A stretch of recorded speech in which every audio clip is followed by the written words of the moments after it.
Good afternoon. And thank you so much for joining us today for this session. Sponsored by IHS, where we want to discuss critical national information infrastructure, developing and implementing a protection plan. We are glad that you've been able to join us this afternoon, and we'll be starting right away so we don't keep you waiting.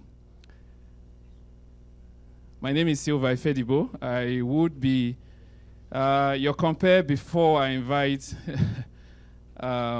someone ably qualified to moderate the panel after now. To kickstart this discussion this afternoon, it's my pleasure to welcome Senior Vice President and Chief Corporate Services Officer, IHS Nigeria, Mr. Dapo Otunla, to give us an introductory and opening remark. Mr. Dapo, please.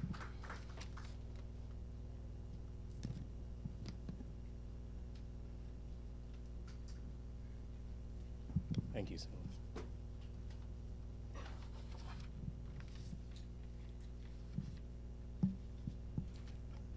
Good evening. Good afternoon. It's almost evening now. Distinguished ladies and gentlemen. The subject for this session is critical national information infrastructure, developing and implementing a protection plan breakout session is what we're going to be having now. I'd love to stand on existing protocols, but no protocols have been established. So I am in trouble for that. Again, good afternoon all. It is my pleasure on behalf of my CEO, Mohammed Darwish, and of IHS Nigeria, to welcome you all to this conversation on the protection and development of our critical national information infrastructure. As Nigeria advances in her digital transformation journey and the desire to strengthen the core infrastructure driving the digital economy deepens, safeguarding our telecommunications infrastructure has never been more critical. At IHS Nigeria, we take great pride in being the backbone of Nigeria's digital possibilities, as we are a key enabler of connectivity. Since our founding in Lagos, Nigeria in 2001, we have grown to become one of the largest independent multinational towercos globally by tower count, with over 16,000 towers across Nigeria. Globally, IHS Towers manages more than 40,000 towers across 10 markets in Africa, South America, and the Middle East. Our mission-critical communications infrastructure supports mobile network operators in providing wireless voice and data services to over 770 million people globally, driving national digital agendas and economic development.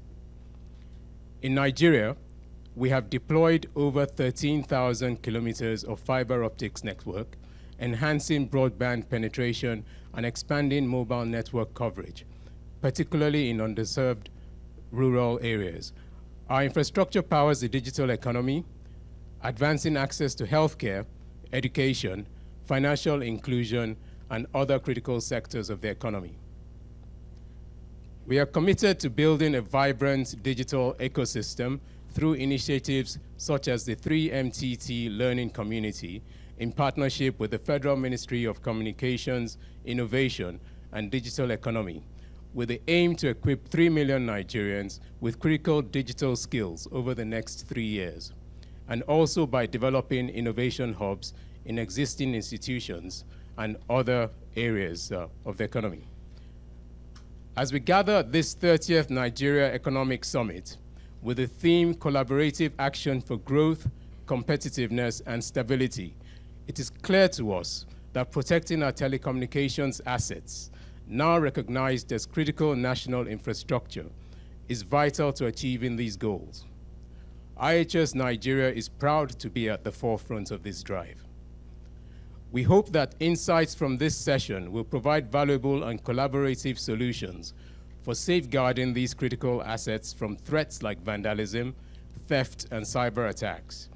By working together, we can develop a robust critical national information infrastructure protection plan to secure the future of our telecommunications infrastructure. Distinguished ladies and gentlemen, as we shape strategies for protecting Nigeria's digital backbone, let us also focus on strengthening the ecosystem that drives national security and digital growth. Together, we can build a more secure, sustainable, and connected future for Nigeria. Thank you, and I look forward to a very productive session.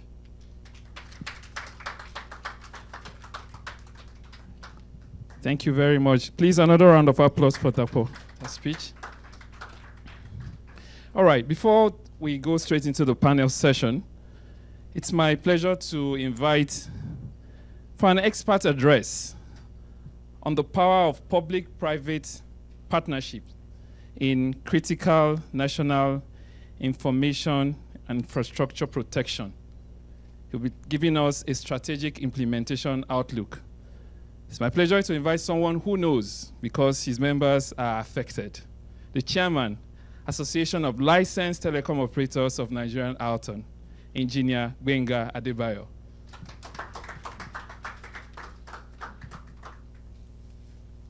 Please, another round of applause as he walks off.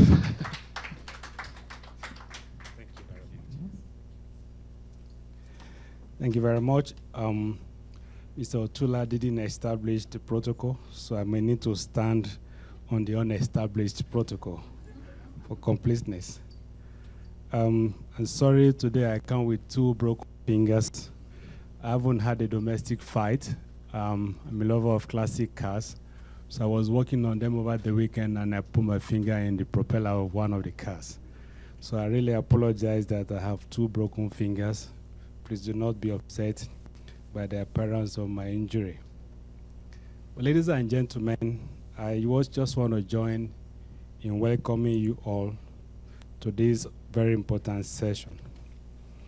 And I must start by congratulating the Nigeria Economy Summit Group, especially as we gather to celebrate the 30th anniversary milestone of this group. This milestone reflects 3 decades of steadfast commitment to fostering dialogue, advocating the sustainability of industries and policies and the welfare of our country. Today, I must say that the issue of designating communication infrastructure as CNI has been a subject within the industry for the last 11 years. In the first instance, the first National Broadband Plan 2013-2018 recommended that this order be made. The successor of that plan, which is the 2020-2025, further recommends that this order be made because of the critical nature of our infrastructure. But thankfully, in August of 2024, this was indeed signed to law, and the industry is very appreciative of the impact that this will now have in our sector. Permit me to bring home a few practical experience about why we do have a need for CNI. In Niger State, Kaduna State, Kogi State, Plateau State, we have disputes with various regulatory authorities in the state. And a number of them have not only shut down sites, they've continued to put bill on infrastructure providers and have continued to disrupt smooth operations of telecom services because of disputes arising from revenue collection. And of particular interest is Bayelsa State, where we have experienced disruption of telecom services arising from the Association of Telecom Landlords of Bayelsa State and powers of land equipment in Bayelsa, failing which they have seized telecom sites, leading to outages. We've also had experiences of people stealing energy from site. And in a few cases, we have recorded outages due to overload because people just go to sites to tap power and supply to their homes and community. We have similar experience in Ogun State. In Rivers State, surprisingly, the government of Rivers State classified telecom containers, general containers, as offices. And consequent to that, all sites having cell sites are regarded as container offices in Rivers State. And a levy has been introduced for all container offices in Rivers State, and a fee has to be paid on an annual basis. Whether this is a cell site, whether this is a corner site shop, as the case may be. That is the experience in Rivers State. Cross Rivers. Maintenance activities suspended in northern Cross Rivers due to kidnapping of telecom workers in Obodo, causing long outages. FCT Abuja. Finalization of manholes in Garki, leading to outages and congestion affecting over 150 sites in FCT and neighboring states. In a few other states, we have cases of stealing of diesel, stealing of UPS, solar systems, and the solar cells being used to play table tennis in the town center, denial of access due to community dispute over and leading to widespread outages across the country. We have also cases of road construction activities, multiple fiber cuts in Suleja, outward Kaduna, 150 sites affected, multiple cuts along Enugu Makodi, 80 sites affected due to construction activities. While the issuance of the order is a significant step, the objective intended to be achieved by the order, especially in the communication sector, will be eroded without the development and implementation of a comprehensive CNIR protection plan as required by paragraph 3A and number 5 of the order. And our collective national well-being is anchored on secure and resilient communication infrastructure. Hence, the need for an efficient CNIPP cannot be overstated. The CNIP will not be operationalized, and the policy objective around the CNI will only be achieved through this operational process. It is therefore commendable to note that the order mandates a collaborative approach between ONSA and other relevant stakeholders in this regard. Now to our recommendations. Number 1, to create a secure, centralized, and up-to-date database of all critical telecom infrastructure operated by telecom companies and service providers. This database will be managed by the NCC and ONSA, with privileged access right only to operators with a view to operating their details regarding their own infrastructure. Mandatory routine surveillance of major telecom infrastructure nationwide through the office of the NSCDC, the police, and the divisional commands. Inclusion of standard procedures for the escalation of threats to telecom infrastructure nationwide by ONSA, DSS, NSDC, and agreed timelines for intervention and resolution. Inclusion of clear, time-sensitive procedures and processes for commencement of enforcement against every individuals or entities, including subnationals, in line with relevant provisions of law. Last week, we had an incident in Kogi State, and I think it lingers even up until now, where a few people representing Kogi State Urban Development Regulatory Agency locked some sites. And the offense was not caused by the infraco. It was because they were looking for one of the major operators. And they felt that if they disrupt services of the infraco, they will force the telco into a conversation. And I was wondering, as the call was made, and I was wondering, speaking with the gentleman there, and he was saying to me that this is our state, this is our state. And I said to him, who empowers you to do what you are doing? Your governor does have immunity against certain things, but you don't have the way of that immunity. And we need to come to a point where we see people, individuals, who are public actors arrested with provisions of CNI, taken to prisons as a deterrent for other people. Otherwise, the behavior of the people in the subnationals has no relevance, no bearing at all to the impact of CNI if we would not enforce and ensure that these people who behave in certain ways do not do those things. And that can only stop if example is made of them. I must now emphasize that two of the most critical physical risks to telecom infrastructure in Nigeria today includes negligence and negligent interference with infrastructure by road construction companies and illicit infrastructure access by denied by subnationals. Because what they just do in the subnationals is once they send you letters, you don't respond to them, they just go to the local areas and they identify critical site and they just seize the site with a view to forcing you to having a conversation. And I'm glad that Mr. Ajira, the local, is here. We had an experience with them in Kaduna State. When something happened there, well, we couldn't say much because his principal at the time was also one of our members. So we got quick intervention. It's good to see you again, brother. And so on and so forth. But I must bring this to conclusion by emphasizing that there's a need for even we as service providers to have some form of emergency response protocol, that where these outages occur, where these site seizures occur, we need to have a direct line of contact with the office of the NSA, NSDC, and ensure that prompt intervention is achieved. Because in many of those cases, operators are left to just struggle and struggle and struggle to get things sorted. And in many instances, we are forced to have to negotiate to have our way out of the problem. I have quite a number of items listed, but because of the benefit of time, I would not want to go into all of them. We as Alton stand to work with ONSA, NCC, NSDCC, and all other stakeholders in ensuring that we develop a clear protocol for implementation of the CNII. Accordingly, to ensure that the momentum at this time is not lost, because everybody now talking about it. One of the excellencies has told me, all these laws and theories you guys are bringing, they are for people in Abuja. I don't report to Abuja in my state. And so when you come to my state, you have to follow the laws and the rules of my state. And this remains a problem. And until we domesticate the CNI and all the elements of the provisions and ensure that behavior of those public actors, they are brought to account even at the center, it will not be a deterrent for any of them.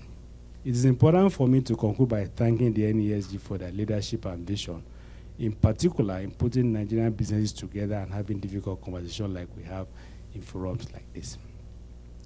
I would like to extend my heartfelt appreciation to IHS Towers, because as I sat there in the room, the lady brought me this green book. And I looked at page 6. In case you have it, please look with me to page 6. And you know, I said to myself that one company doing so many things.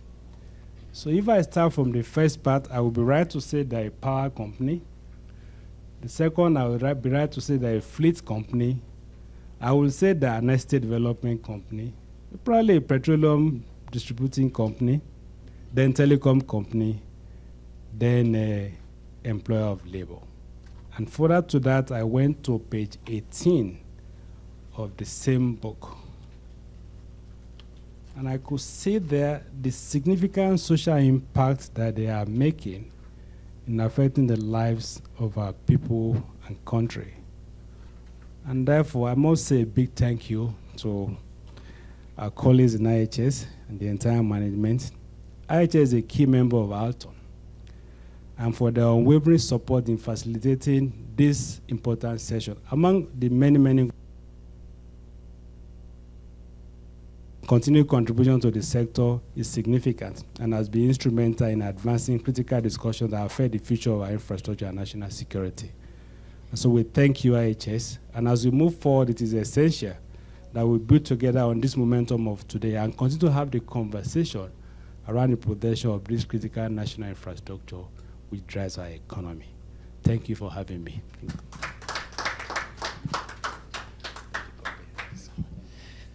Please, another round of applause for Engineer Adebayo.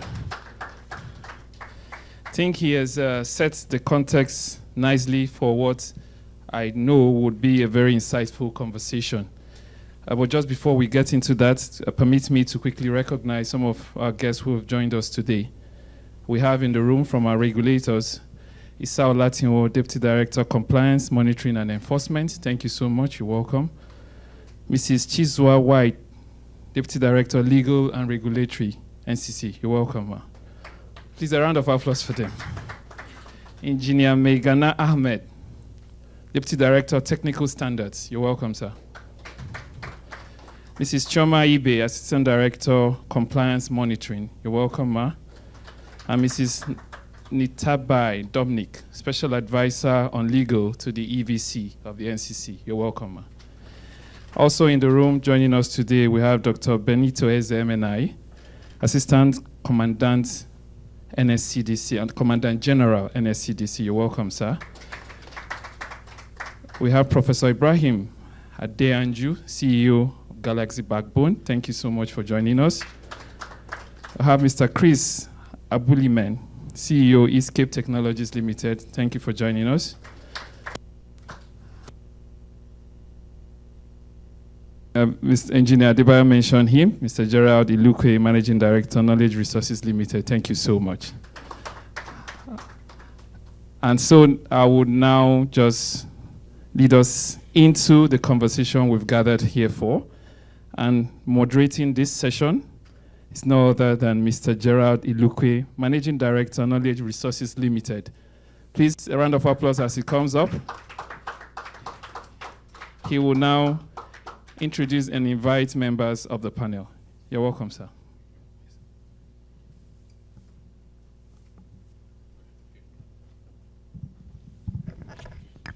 Good afternoon, everybody. I don't know what the protocol is, so we will stand on the predecessors. Okay, so yes, I'm happy that this session is happening, and I thank IHS. And just before I introduce the other panelists, I thank IHS and the NESG. In fact, anybody who has a sense of what's going on with critical national information infrastructure would have even asked for more, in the sense that this should have been a headline item in the summit, because the whole economy rides on critical national information infrastructure. But be that as it may, let me introduce my co-panelists here. Just a second. I think I'll start with the representative of the Commandant General of the NSCDC. Is he here? Okay, please join us, join me. Okay. Anyway, you please, you have the, yes. Okay. And then Engineer Latinwo is representing the EVC of NCC. He's here.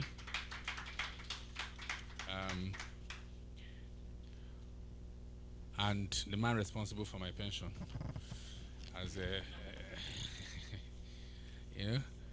Professor Ibrahim Adeanju, Managing Director of Galaxy Backbone. Yeah? As an ex-staff, please. And Mr. Chris Abulime of Eastcape Technologies.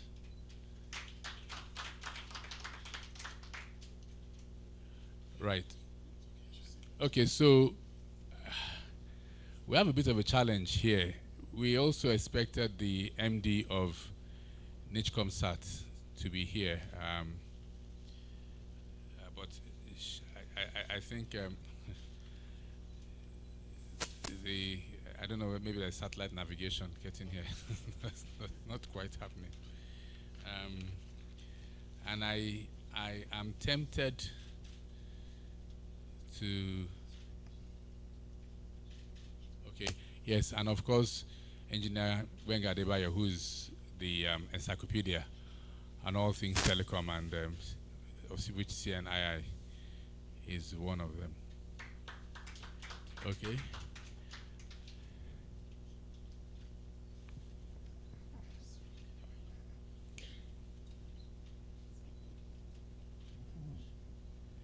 And there's somebody here who's, I might break protocol and the ordered arrangement, but there's somebody here who I'm sure is also very knowledgeable, who might be invited to join us, Mrs. Amina Yabola. Thank you very much.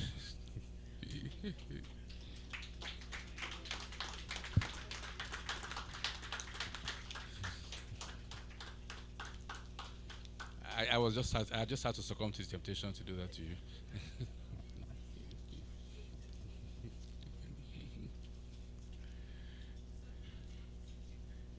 Right. So, talking about IHS, from the brief speech that Mr. Otunla made, he pointed something out which I picked up when I just ran so quick. IHS is actually responsible for getting 10% of the global population talking. If you have 770 million people passing, talking through your towers, so that's not small. They're a major global player, and I think they started from Nigeria. So we need to recognize that.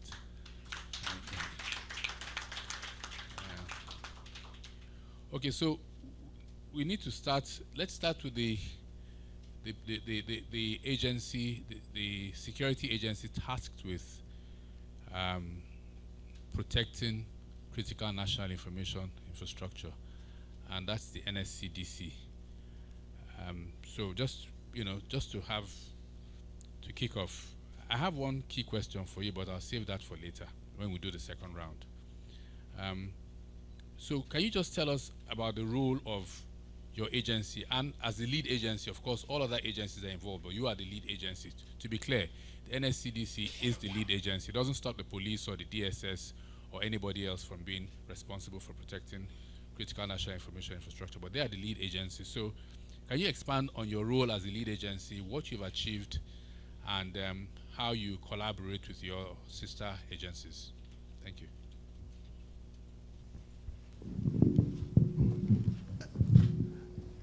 Good evening. Good evening, the moderator. One should go. Yeah. Good evening, the moderator, and the assembly that is here. Once again, I am Dr. Benito Eze, MNI.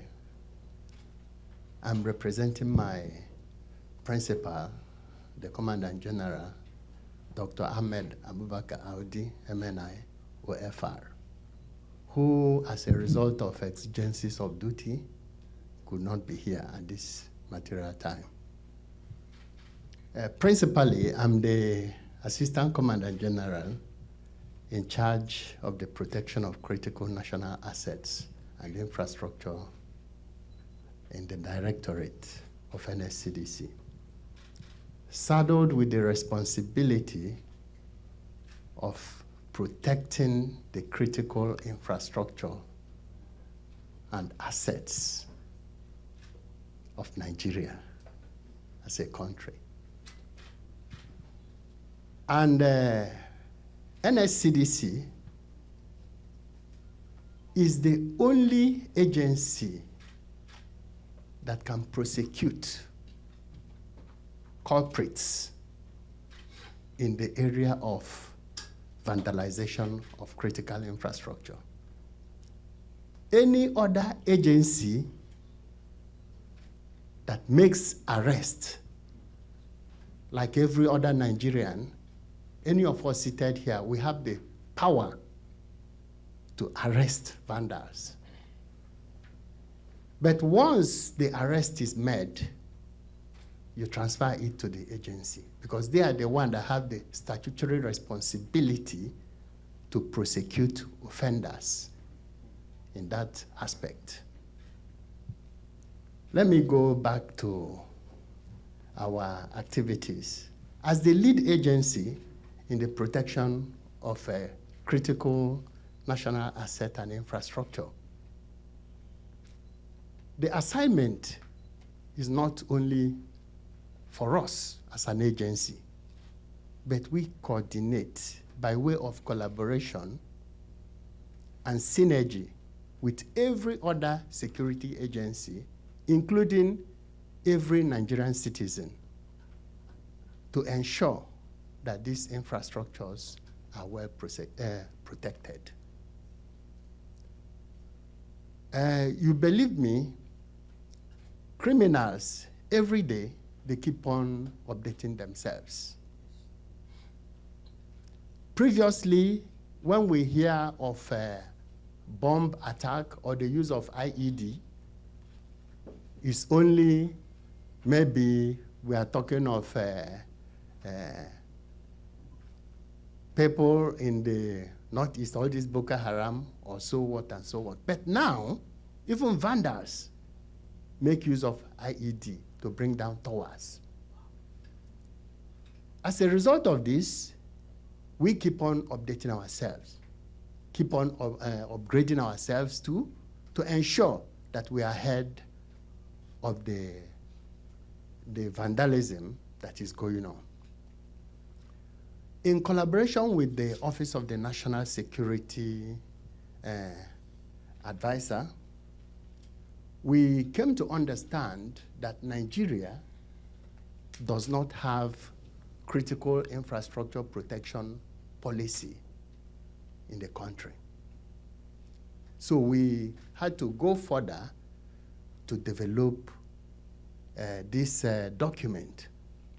And this document is all whole of society, whole of public, under public-private partnership to ensure that these infrastructures are holistically protected. And when we talk of classification of infrastructures, it's dynamic. The one that is critical has a lot to do with timing. Today, school is classified as critical infrastructure because of the attack on schools and school children. And that is why the Federal Ministry of Education has come up with a Safe School initiative. The head office is also domiciled in our office with collaboration from other security agencies. Thank you very much. Thank you. I think he's given us a sense of what their mandate with respect to CNII protection is, and so they are key to this plan. And like he said, I feel it was remiss of me to not have acknowledged it in the beginning. This gazette, I have a copy of it and I can share it with the president gazetting it, has been long in the making. So we also, I guess as an industry, have to extend appreciation to the president and the National Security Advisor for actually now producing the legal instrument with which the protection plan can actually become a reality and effectively save the economy of this country, really. So we'll have a few more questions for you, and then we'll also have a question and answer session for the audience to participate in. So just a little bit of housekeeping rules. So we can go around. The intention is to go around 2 times. So maybe if we can just keep our responses to about 2-3 minutes, that will help everybody go around. So let's start with Mrs. Oyagbola. I'm trying to be a gentleman. So just, I know you're very experienced in this industry, so I want to ask you a question. Do you think that Nigeria has an adequate legal framework to actually protect national information infrastructure, critical national information infrastructure? What's your take on that? Is there anything else? Is there anything we should be doing that we're not doing? Thank you very much for the question, and good afternoon, ladies and gentlemen. Thanks for the opportunity, and I feel ambushed. I will do my best. I came here to listen and to learn from the experts. So I speak, wearing the hat really now of a consumer and a general management consultant that is probably not, fully seized of all the, current issues. And just to say and, to contribute to the conversation, that I think that I don't think that we're quite there yet.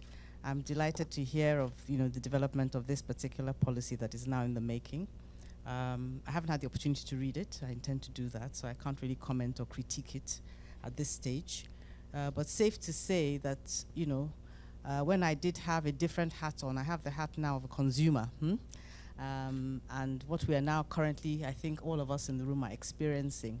We can't, the quality of the voice calls are not, the way they used to be.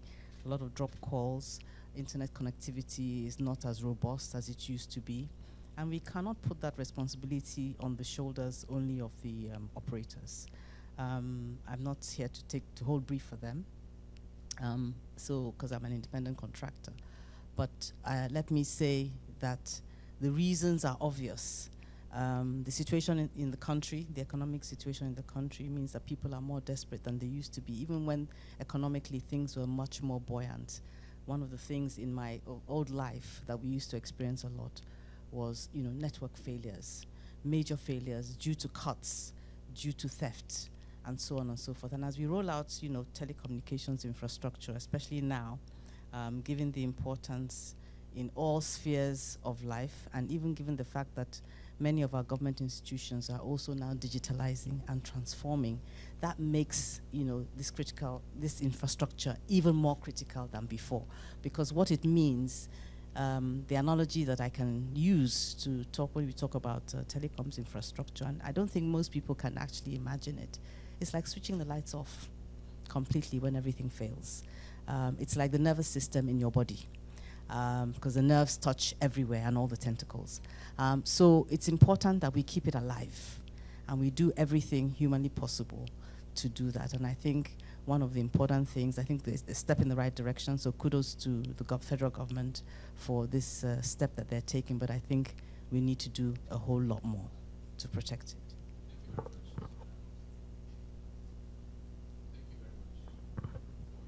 Vision, I mean, you said you're speaking both in your present life and experience drawn from your previous life. So that's a very informed point of view.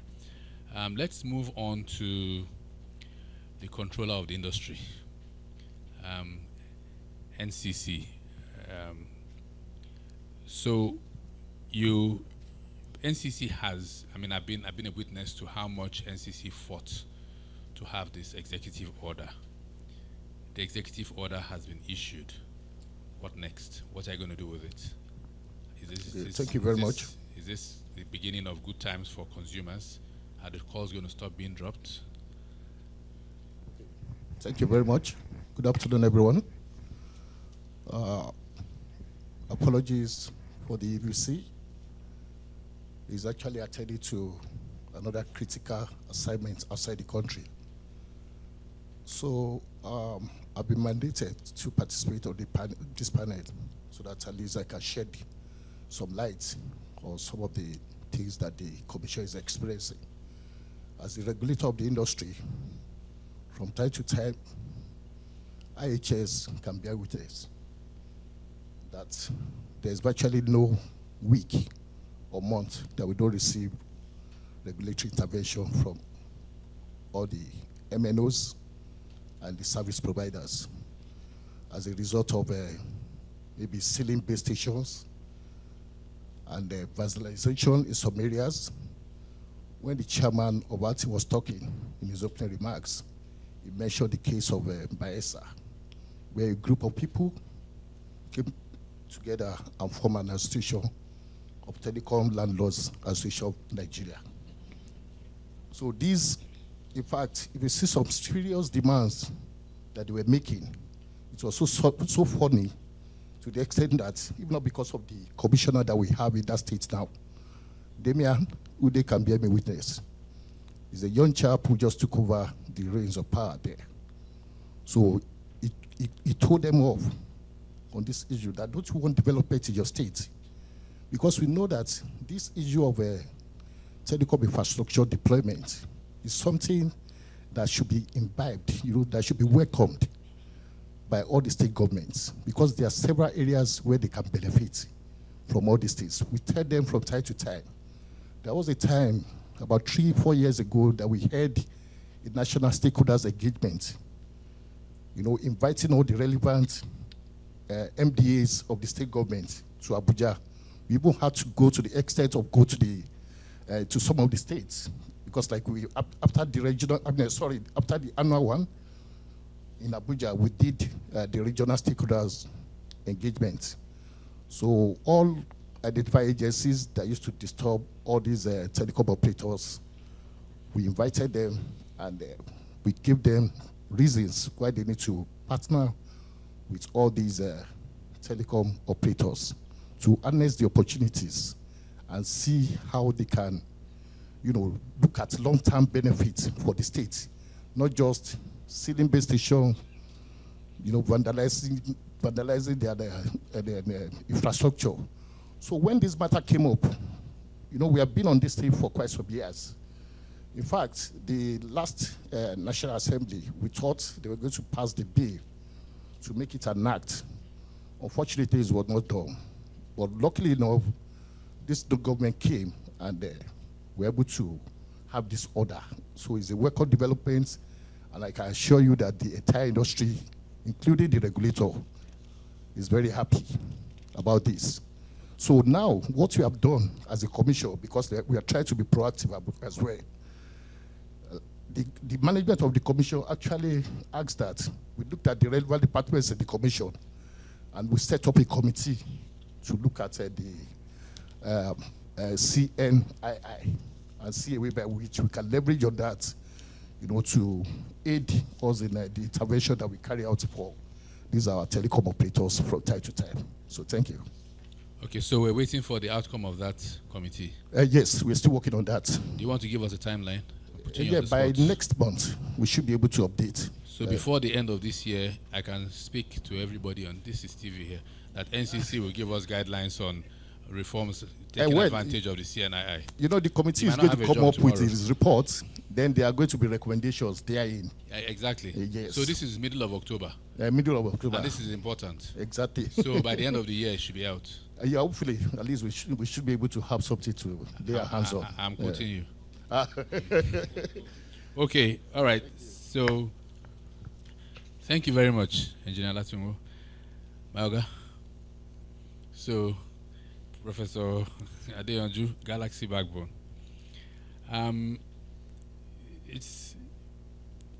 Can you give us a few insights on the government's plan to implement security?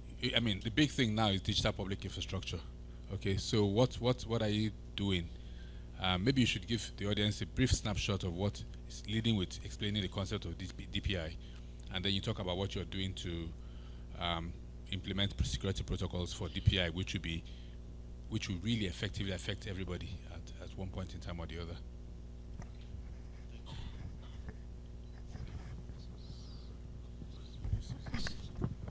Okay, thank you, Gerard.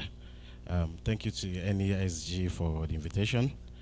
And yes, so DPI is one of the strategy from the Honorable Minister, Federal Minister of Communication, Innovation and Digital Economy, Dr. Bosun Tijani. And the idea is to have a resilient infrastructure. Now, there are three basic components of the DPI, and the understanding is that we have two in place.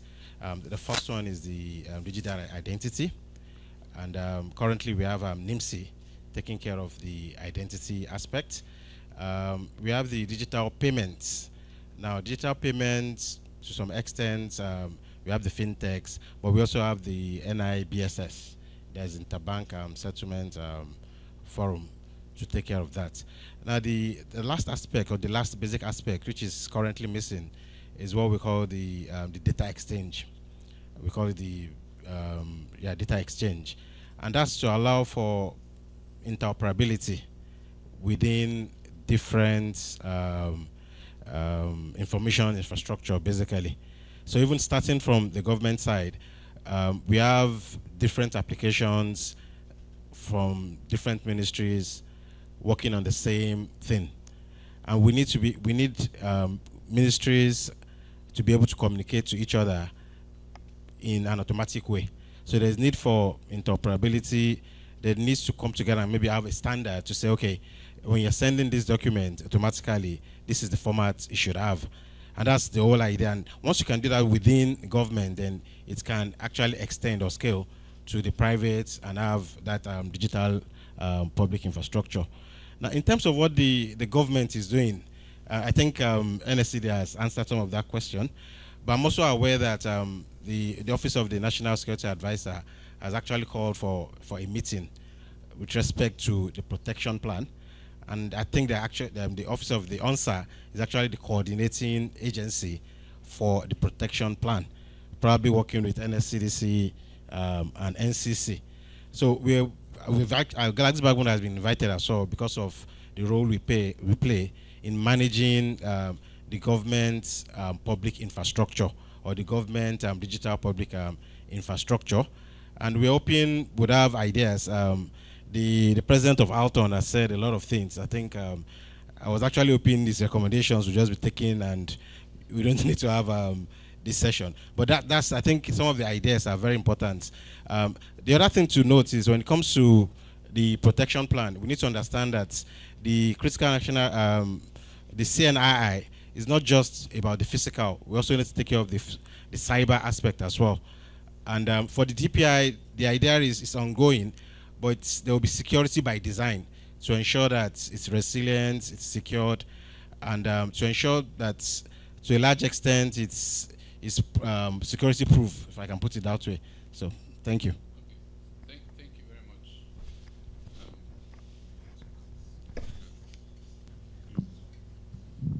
Okay, thank you very much, MD. So I know that Galaxy is a hub of what all the e-government that the federal government, digital transformation of the federal government. So we're happy to know that by design it's secure, so you can transact safely with the federal government. Thank you very much. Before I come to Chris, who's right beside me, you go out before you come back to your neighbor. So let me ask the oracle himself, Engineer Adebayo. Quick question. You've already told us the specific challenges that you outlined them one after the other in different parts of the country. But so tell me now, within the framework of protection of critical national infrastructure, information infrastructure, the protection plan, how can this plan be leveraged, or how can the plan be designed to actually ensure the protection of these assets that are being disrupted by state and non-state actors? What do you think can be done when the rubber hits the road? I think we should put this in the doorstep of the federal government. I'm not sure that the other agencies can do much.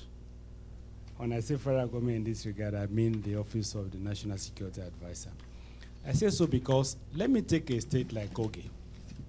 And I must thank the distinguished commandant from the NCDC. During normal course of work, Kogi State government supports NCDC in their security and patrol. For instance, they support them with vehicle, they support them with fuel, they support them with offices and all of that. So the next day, the agency of the state goes to lock up a site.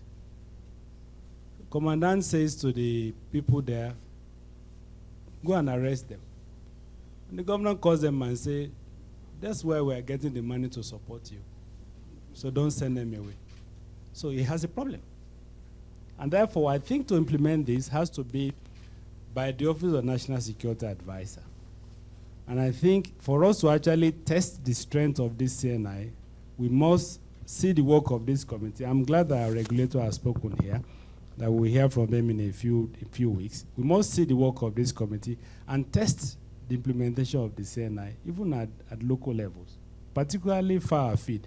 This case in Rivers, where everybody say any container is a business premises, whether it's on a sales site, is in somebody's garage, is on the street corner, and people go to seal those sites. They now see telecoms out because they say there's a BTS there, it's a container, it's an office, they go and seal it.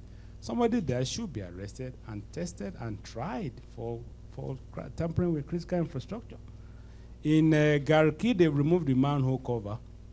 The Malams have taken it to sell in the butcher market. And somebody has set the duct on fire. Everybody runs away. But they identified the buyer of the manhole cover. Someone should arrest him, take him to trial, send him to prison. Then it won't happen again. It may be difficult for FCDA authority to do that, but the NSA can do it. So in terms of our expectation, we expect that implementation, test, and try far afield will be coordinated by the Office of the NSA with our regulator. And let's hope that when we see this time next year, we'll have some people serving jail time for tampering with telecom infrastructure. That will be the major deterrent, actually. Okay, thank you. Thank you very much, Engineer Adebayo. Just a point of correction, I think, and which is what the representative of the CG of Civil Defense said. only one entity is actually empowered to arrest and prosecute people disrupting national information infrastructure. The last thing you said is the NSA's office coordinates. So the NSA's office can coordinate, can put pressure, but the actual arrest and all that lies with NSCDC, correct? I'm asking. Yes, I'm leading to something because I'm coming around the second round. So I think that's your job. And then, so I ask you your question. Now, I have, and it was alluded to here, but I've also been in a place where a bit of what was talked about in Kogi, whereby the NSCDC itself is actually used to go and seal up those base stations. What do we do about that? Everybody, the operators are nodding their heads, and the players. So, how do we deal with that? It's a bit of a challenge, isn't it? I think Yes. permitted to Please, respond. please go ahead. Okay. Let me start by making some clarification. Every Nigerian citizen, be it any security agency, has the right to arrest anybody tampering with critical infrastructure. But the agency that has the constitutional right to prosecute is Nigerian Security and Civil Defense Corps. On the ground of technicality, if any other agency takes such matter to court, it will be knocked off.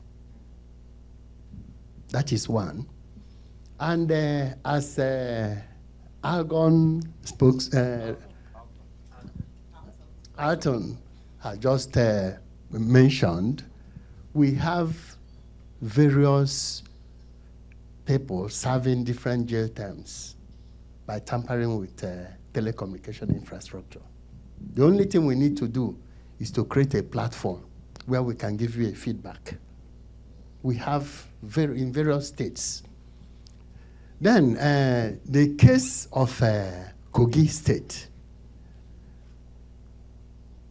I don't think that NSCDC was used to seal up a premises.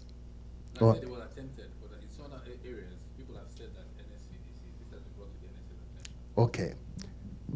The way we operate from our national headquarters, we have 36 commands, including FCT. And respective state commands serve as clearinghouse for any infraction on this infrastructure. If there is any challenge in this area, the only thing we need to do is just to notify them. Or even you inform the head office, we call the state command, and clarification will be made. That's the only thing.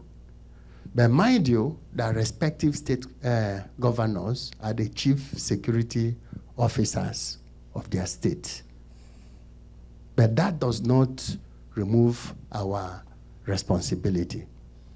I was talking about the critical national asset, and this document.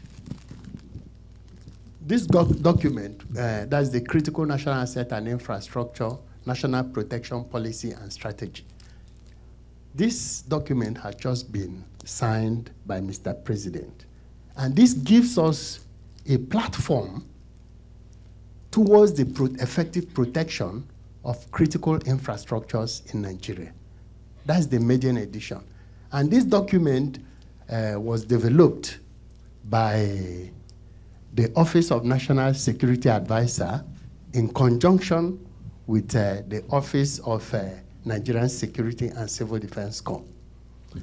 Under this, we had to sectorize respective critical infrastructures into 18 subsectors. During the time of launch of this document, all the state governors will be involved.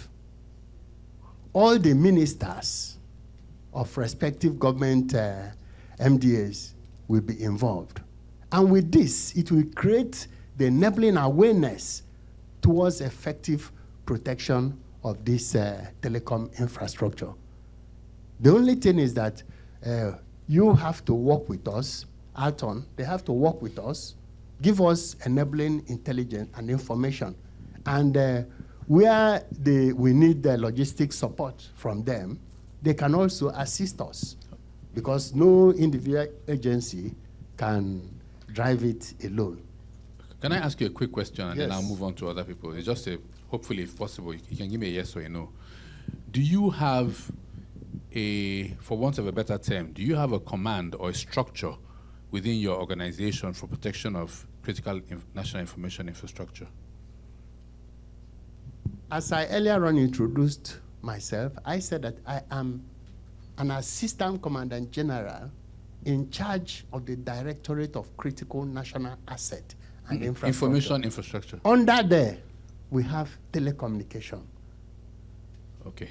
And that telecommunication department also have an Assistant Commandant General that manages every aspect of telecom infrastructure in the country. Respective states' commands, they report to her, and we collate our information. Okay, I just want to make this a bit lively. Engineer Adebayo, do you know this lady? No, I don't know. Okay, it's all right. So, Oga, you have some work to do. Okay, let's move Whether on. he knows who. The person that you said is in charge of telecoms. But I have been communicating with you. She reports to me. Okay. So the lady reports to me, and the respective state commands report to her. Okay. So once there is any infraction in any part of the state, We should hold her and you. yes, and we stand firm to Okay. defend it. All right, so you know him. Okay, let's come to Chris, please. Sorry.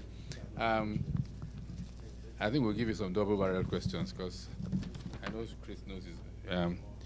Okay, so your subject area, which is key, is trusted information sharing network, right? What do you think technology can be used? How can technology be used to enhance CNII security? Thank you very much. I think maybe I should introduce myself again. My name is Christopher Williman, and I'm a digital transformation evangelist. I like to see myself like that. So I preach tech. It is important that we frame the solution for critical national infrastructure plan from not just a physical infrastructure perspective, but also more from a software and cyber threat perspective. Because globally, the warfare is cyber. Outages for critical national infrastructure is just that we haven't crossed the first barrier of having to physically map out and protect our infrastructure. The real threat in the generation that we exist is cyber. In terms of our systems begin to digitize, our systems are integrated, it is important that we can frame that correctly. And in framing it correctly, we have to look at what are the existing platforms that allow us to capture cyber threats. We have the NCC, we have the NCNC, which is the National Cyber Threat Coordination Center. There's already an existing partnership from that perspective. But if we look at this plan, and I wish this plan was a soft copy so that we can correctly dimension and look at cyber threats as well as looking at physical threats. The need to frame an operational model in this context would mean that we will have to leverage a network or a hub and spoke approach where the central command and control rests with ONSA because they have the EO mandates ONSA as the responsible agency to implement the plan because of their unique nature to bring in all security agencies under one umbrella. And then the different spoke will be the other security agencies, the telecommunication provider, because as we begin to look at global use cases, and there is one just right next to us in the United Kingdom, is the Cyber Threat Information Sharing Partnership. It's a public-private partnership consisted of the security agencies, private telecommunication operators, and stakeholders in a trusted information sharing platform, such that that platform is essentially what you refer to as okay, not to sound too technical, a CM, which is a Security Intelligence Event Management Platform. That CM platform integrates from the ONSA, which is the hub of all the communication, and then the outer areas of the security agency. So that particular platform can be used to develop what you call real-time threat detection, because what is detecting a threat if you cannot act on it? So in order for us not to go too deep into that conversation, we need to frame the conversation properly so that we can correctly place the responsibilities and a more integrated plan and holistic plan to protect all our information assets, which can exist in software, hardware, infrastructure, can be properly framed. Thank you. Okay, so thank you, Chris. What he's highlighted is that we are having a two-dimensional conversation. First of all, in the critical national information infrastructure, there are actually 13 categories, and we're focused on telecommunications. Okay, so this session is about telecoms. There's also transport, there's banking, finance, health, manufacturing, a whole lot. But we're focused on telecoms. And then what he's saying is that he's highlighting that there is also, and increasingly so, the cyber element, right? And how you address that is through a trusted information sharing network, and then the technology behind it in a hub and spoke model. Yeah? Okay, excellent. Thank you very much. I gather that we're running out of time, so we will just have one more question, then we throw it open to the audience, and if we have any contributions, then we'll see how to go. So I think maybe we'll go back to, well, the NCC has told us to wait for a bit more time. Does anybody have any comments to make from the panel? Or should I just... Okay. Just to bring the point home, I think the time has come when federal government should actually take, so to say, ownership of communication infrastructures. I say so because in the days of NITEL enjoyed first level of protection because it's seen as government infrastructure. Till today, items owned by the discos are seen as public infrastructure. So we were very mindful. I see now campaign on NTA every day about do not vandalize power infrastructure, and it's getting a lot more heated in terms of public enlightenment. I think we need to do that about this CNI for communication. It's very, very important. Because when people don't know, sometimes they do this act without knowing that what they're doing is impactful. So I think I'll also advocate, among other things, public enlightenment, people to be more aware about the criticality of this infrastructure, and people may be a bit more careful. Thank you, President Alton. I actually had a note. You want to? Yes, I have a contribution to make towards this aspect. Yeah. Earlier on, I mentioned, or I suggested, the idea of developing a clearinghouse. That clearinghouse has to do with preventing the protecting agency from giving security cover to vandals. Maybe you don't understand me. Let me just give you an instance. IHS might issue a certificate to decommission a particular site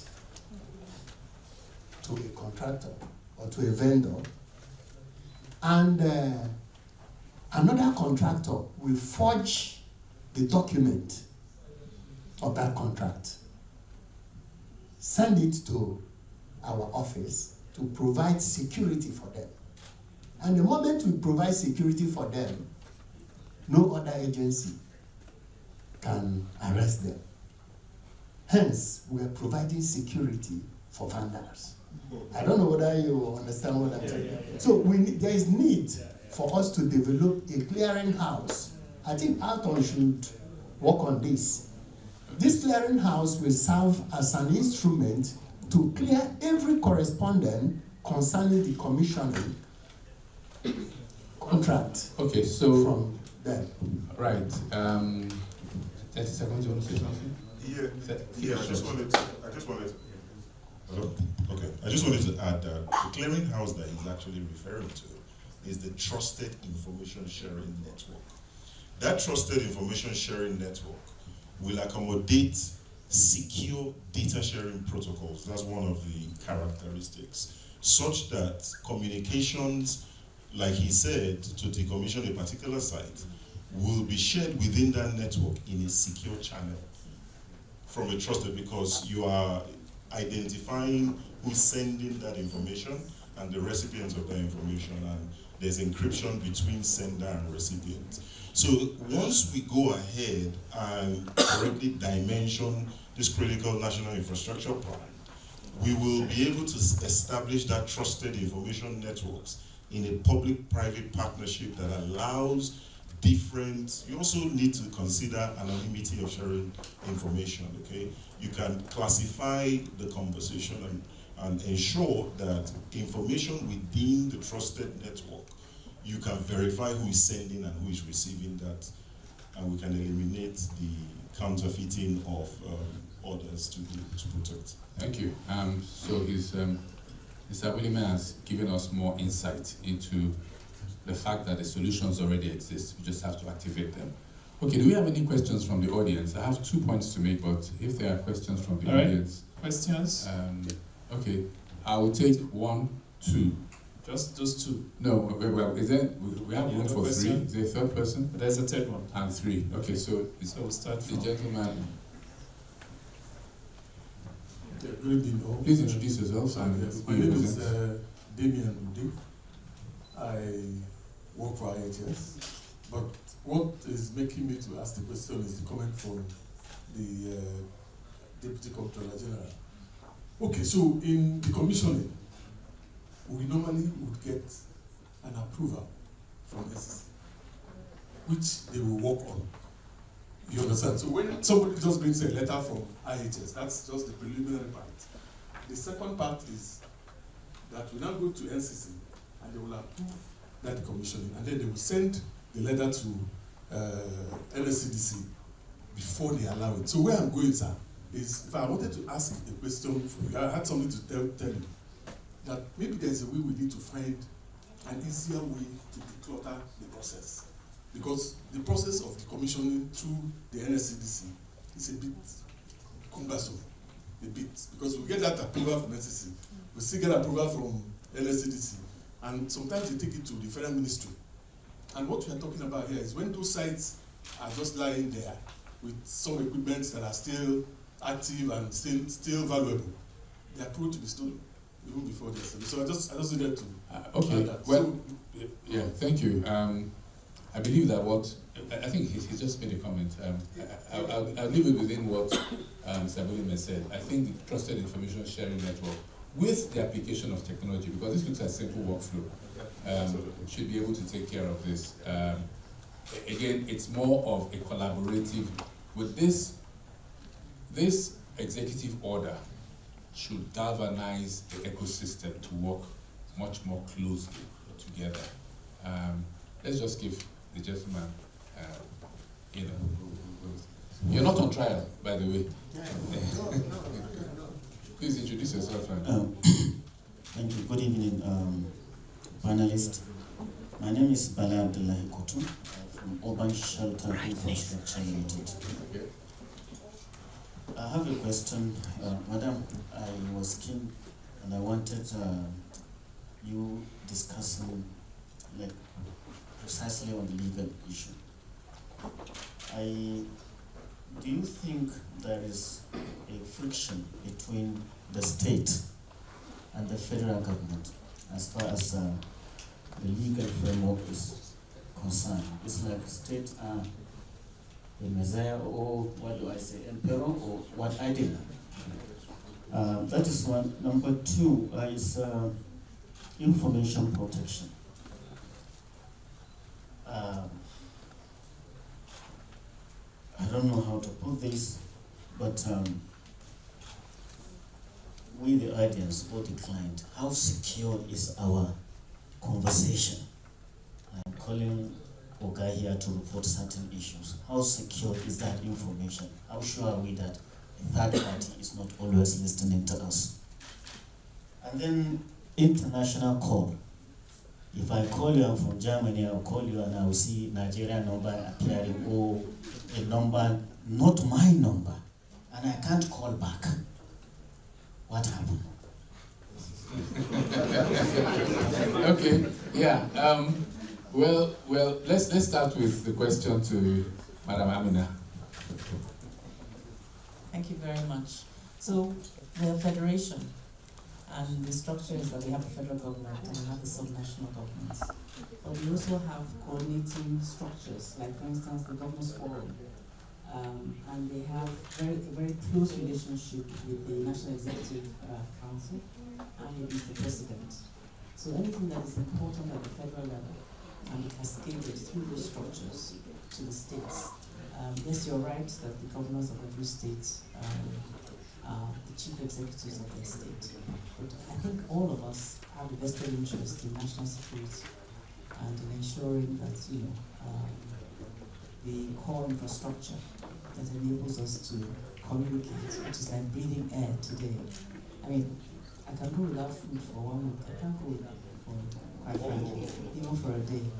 That's how, essential. I believe all of us here, if you forget our phone at home, and you forget your food pack, you don't worry about your food pack. You go back for your phone. Did she answer the question?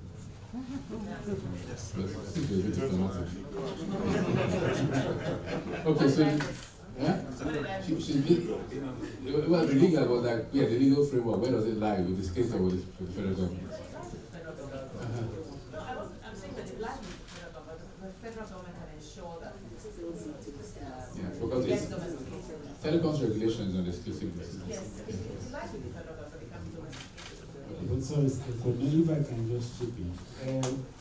Experience far afield shows that the state governors have no regard for those federals. And they say to you that you have a federal license, but your infrastructure is domiciled in my state. And so you are bound by my planning rules and regulations. And so all the infractions they bring on us, they bring you under the guise of planning, development. And they say, no, you have a federal license, so I'm not questioning your communications license. But in terms of planning and implementation, the ground you operate on, the road you ride on, the infrastructure you build is domiciled in my state, and so I have every control. And I think that's where the conflict rises actually.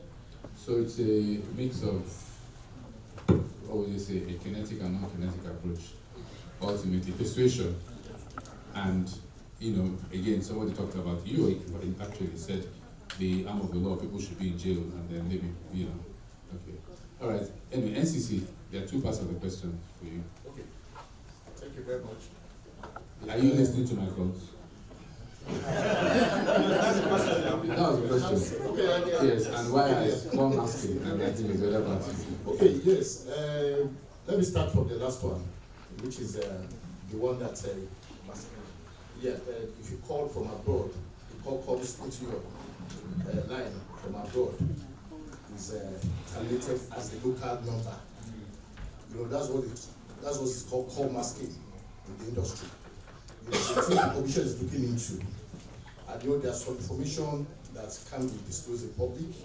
Investigation is ongoing, and at the time the OT is concluded, at least the whole world will hear about what the commission is doing about that. Then on the issue of interference, right?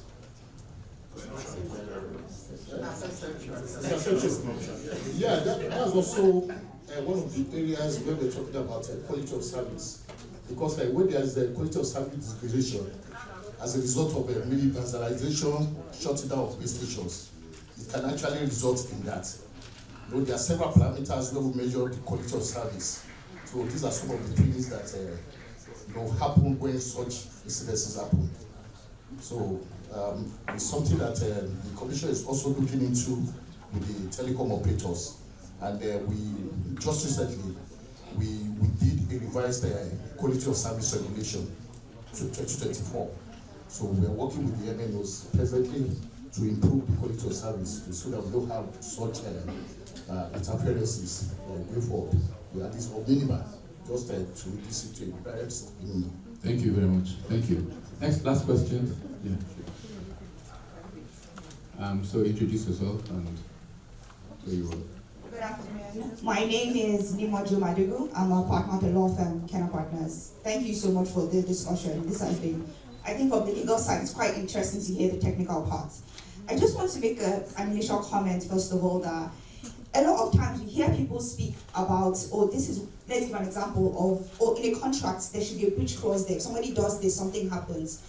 But despite the efforts that have been made by the regulators, it clearly is not working. There's a gap somewhere. And I think that's what Mr. Yegbala was hinting at, that more has to be done within the theoretical aspect of it. But beyond that, there has to be more effort put in, more actions taken to actually mitigate the issues that we're having with the infrastructure. This now leads me to the question, actually. So, Mr. Abolime, what do you think is a quick win that can be achieved? You mentioned an example of the UK having some form of, plan also in place. What quick win can we achieve within the country here to say that, okay, on our end, this was what we can do? Because clearly, no matter the amount of people that we're putting within the prisons or jail, whatever it is clearly not enough to mitigate the issues that we're having. Thank you. Thank you very much for that question. I think I will delve into the legal aspect to answer your question. Is an executive order enough to correctly define or act as a deterrent for people who are infringing on that particular executive order? Now, we know the hierarchy of policy instruments. The highest is an established law, okay? And executive order, we know where it ranks in the implementation. It's still subject to a lot of, so I think the debate is out for us to look at a proper legal instrument. If you come from a legal instrument, then, which is an established act now, then you can have penalties. And enforcing penalties, you can critically dimension the entire landscape in the law. More ways than you would do in an executive order. Now, for a quick win solution, I think I'm genuinely impressed with the fact that the NCC and the NCDC and ONSA, just confirmed by the panelists here, have all indicated the readiness to begin conversations with the plan. So I think the easiest thing for us to do is to aggregate all the efforts from ONSA, from the telecom providers out on, and into really setting up the framework for that CNIPP, okay? An integrated and a comprehensive CNIPP, which is the Critical National Protection Plan, that will incorporate a trusted information sharing network. That trusted information sharing network is implementable with technology. Thank God for systems that are already existing that we can leverage. You cannot beat automatic threat detection and mitigation techniques. So if we start with the trusted information sharing network, it will always improve and cascade into better threat detection and incident response. Thank you. Okay, thank you. Just one bit of information. With respect to executive orders, I'm not a lawyer, but having been around the government and government lawyers, I have a sense that executive orders may be of two types, and you may correct me. One is an executive order in of itself, which, like you said, may not have the weight of an act of the National Assembly. But two, and that is what is applicable in this instance, is an executive order that gives life to an act.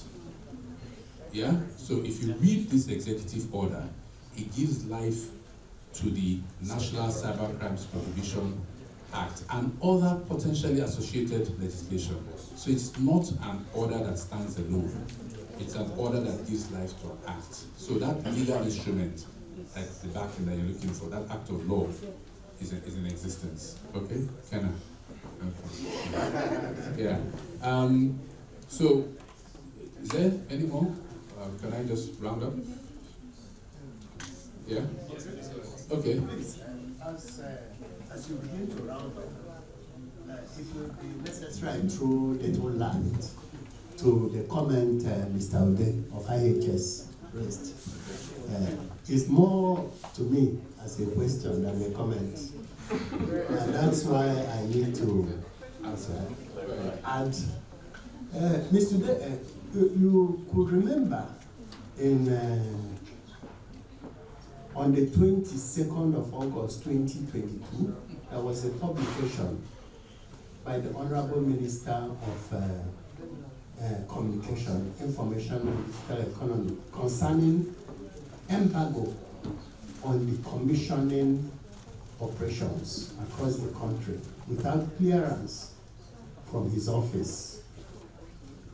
And that anybody who NSCDC finds comparable to that, we should arrest the person and prosecute the person because of the national telephony system and the infractions in the Northeast, where they were using their towers to carry on these their nefarious activities in the Northeast. So that's order, until that instruction is brought down, we must continue to ensure that that process is carried out. But the moment we get secured clearing house, that ambiguity will drop. Okay. So it is good I let you know until that is established. Okay, thank you very much. Yeah, just to round up, the NSCDC in this context, and it's something I like to speak about in the public sector, is a service provider. And as a service provider, for people who have had a history in the private sector, there's something called conditions of satisfaction, turnaround time, and everything like that. So we would like to hope that when this platform is established, technology-driven platform, you should be able to say to the operators who come to you for approval that you will come back to them within a certain time frame, which is your own commitment in terms of the service. And all requests within 48 hours will be addressed, all requests will be addressed within 48 hours or something like that. So there might be some need for, across the board, people to make the necessary reforms, both from the private sector, from the government and everybody, the regulator, to be able to actually attack this scourge, successfully. Otherwise, it will continue and it will get worse. The other bit I pick up from what we're saying is there has to be some form of a strategic and deliberate action in terms of building awareness. Somebody was talking about how vandalization of power like tampering with, in those days we call it tampering with NEPA meter is a national federal offense. So I think the industry stakeholders have to come together to actually raise awareness. And there are people who don't really have that level of awareness, and not just from the fact that it's criminal, but that from the fact that it's a self-harm. Okay? I'm sure you can create maybe skits or whatever, different scenarios. Somebody in your house is ill and wants to go to hospital, the network is not working. You don't know what that tower that you took down yesterday and things like that. So on this note, I think we took more than the time we were given. But we say thank you to IHS, and more particularly, thank you to our panelists, especially the ambushed lawyer brother. But thank you very much. In the round of applause, thank you.